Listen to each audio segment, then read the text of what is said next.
जय श्री कृष्णा। आज हूँ आपके फाल्गुन माह की कृष्ण पक्ष की एकादशी जी के विजया एकादशी बोले है ओको महात्मा सुनाई रहो हूँ। मारो वीडियो अगर आपके अच्छो लगे तो एक लाइक करजो, शेयर करजो और हमारा यूट्यूब चैनल इंदौरी रंग देवेंद्र जोशी का संग के सब्सक्राइब करजो। आपने करी दियो हो तो अपना जान पहचान वाला से रिश्तेदार होने से भी चैनल के सब्सक्राइब करवाजो। तो साहब या विजया एकादशी जो है एकादशी महात्मा की पुस्तक हमारा हाथ में है। मैं एक में से आपके पढ़ी के एको महात्मा सुनाई रही हूँ। अथ विजया एकादशी महात्मा। धर्मराज युधिष्ठिर बोले कि हे जनार्दन, फाल्गुन माह के कृष्ण पक्ष की एकादशी का क्या नाम है तथा उसकी विधि क्या है, सो सब मुझसे कहिए। श्री कृष्ण भगवान बोले कि हे राज राजेश्वर, फाल्गुन माह के कृष्ण पक्ष की एकादशी का नाम विजया है। इसके व्रत के प्रभाव से मनुष्य की विजय मिलती है, मनुष्य को विजय मिलती है। इस विजया एकादशी के महात्म्य के श्रवण व पठन से समस्त पाप नष्ट हो जाते हैं। सुनवा से भी और पढ़वा से भी मनुष्य का सारा पाप नष्ट भी जाए है। एक समय देवर्षि नारद जी ने जगत पिता ब्रह्मा जी से पूछा कि ब्रह्मा जी, आप मुझे फाल्गुन माह के कृष्ण पक्ष की विजया नामक एकादशी का व्रत विधान बतलाइए। ब्रह्मा जी बोले कि हे नारद, विजया एकादशी का व्रत प्राचीन तथा नए पापों को नष्ट करने वाला है।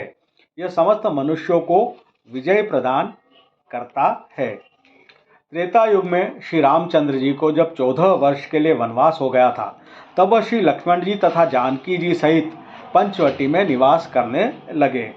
इस समय इस जगह रावण ने श्री सीता जी का हरण किया। इस दुखद समाचार से श्री रामचंद्र जी अत्यंत व्याकुल हुए और सीता जी की खोज में चल दिए। घूमते घूमते वे मरणासन्न जटायु के पास पहुँचे। कुछ आगे चलकर इनकी सुग्रीव से मित्रता हो गई और बाली का वध किया। श्री हनुमान जी ने लंका में जाकर सीता जी का पता लगाया। वहां से लौटकर हनुमान जी ने श्री रामचंद्र जी के पास आए और सब समाचार उनसे कहे।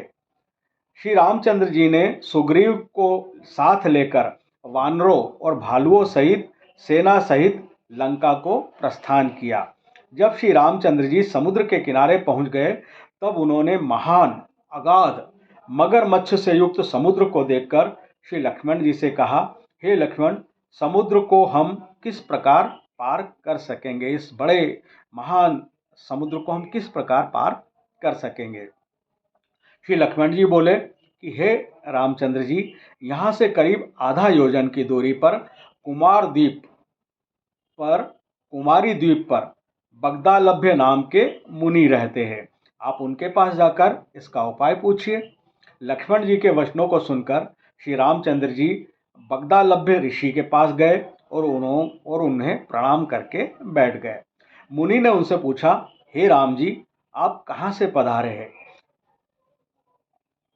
श्री राम बोले कि हे महर्षि, मैं अपनी सेना सहित यहाँ आया हूँ और राक्षसों को जीतने लंका जा रहा हूँ।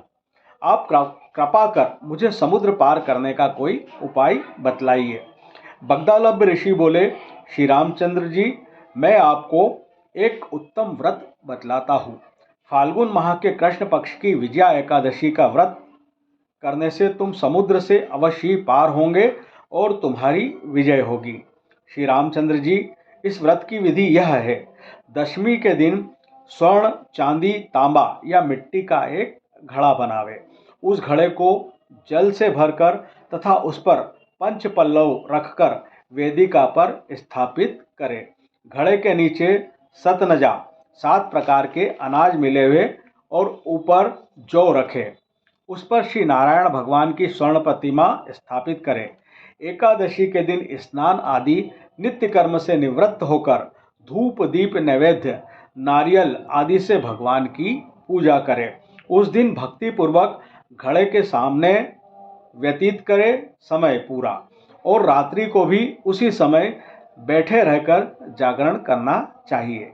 द्वादशी के दिन नदी या तालाब के किनारे स्नान आदि से निवृत्त होकर उस घड़े को ब्राह्मण को दे देना चाहिए। श्री राम, यदि तुम इस व्रत को सेनापतियों के साथ विधि पूर्वक करोगे तो अवश्य ही तुम्हारी विजय होगी। श्री रामचंद्र जी ने विधि पूर्वक विजया एकादशी का व्रत किया और इसके प्रभाव से दैत्यों के ऊपर विजय पाई। अतः हे राजन, जो मनुष्य इस व्रत को विधि पूर्वक करेगा उसकी दोनों लोकों में विजय होगी। श्री ब्रह्मा जी ने नारद जी से कहा था कि पुत्र, जो इस व्रत का महात्म्य सुनता है उसको वाजपेय यज्ञ के फल की प्राप्ति होती है। एको व्रत को महात्म्य सुनवा से भी आपके वाजपेय यज्ञ का फल की प्राप्ति होवे है। तो साहब यो विजया एकादशी को महात्मा मैंने आपके पढ़ी ने सुनायो। जय श्री कृष्णा, जय श्री हरि।